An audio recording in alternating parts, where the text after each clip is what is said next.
बहुत समय पहले की बात है। एक दिन भगवान शिव और देवी पार्वती पृथ्वी पर भ्रमण कर रहे थे। देवी पार्वती ने देखा कि हजारों लोग गंगा नदी में स्नान करने के लिए जा रहे थे ताकि वे अपने पापों को धोकर मोक्ष प्राप्त कर सकें। पार्वती ने शिव से एक प्रश्न पूछा, क्या आपको लगता है कि इन सभी लोगों के लिए पवित्र नदी में स्नान करने से मोक्ष प्राप्त करना संभव है? भगवान शिव हंसे और कहा कि मोक्ष प्राप्त करने में केवल कुछ ही लोग सफल होंगे। केवल वही लोग मोक्ष प्राप्त करेंगे जो श्रद्धा और शुद्ध विचारों के साथ आए हैं और स्नान के बाद कोई कुकर्म नहीं करते। इनमें से अधिकतर लोग इसे महज एक रस्म समझते हैं, एक ऐसी क्रिया जिसे उन्हें करना ही है, ठीक वैसे ही जैसे गाजर या चावल लेने के लिए बाजार जाना पड़ता है।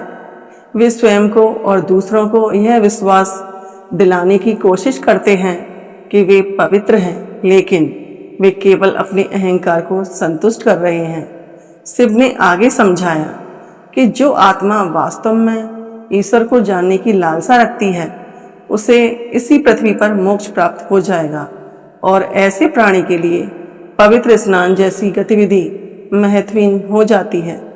लेकिन देवी पार्वती ने आपत्ति जताते हुए कहा कि इनमें से कई लोगों ने अपनी धार्मिक तीर्थ यात्रा में बहुत मेहनत की है और दूर दूर से आए हैं। उन्होंने शिव से पूछा, निश्चित रूप से वे अपनी आध्यात्मिक खोज में गंभीर होंगे।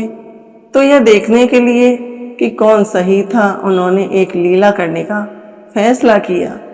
शिव ने कुष्ठ रोगी का वेश धारण किया और पार्वती ने उनकी सुंदर पत्नी का वेश धारण किया और दोनों गंगा के तट पर गए। पार्वती ने लोगों से अपने पति को नदी में उतारने में मदद करने का अनुरोध किया ताकि वे अपने पवित्र अनुष्ठान कर सकें और कुष्ठ रोग से मुक्त हो सकें। लगभग सभी ने उसकी बात को अनसुनी करने का नाटक किया।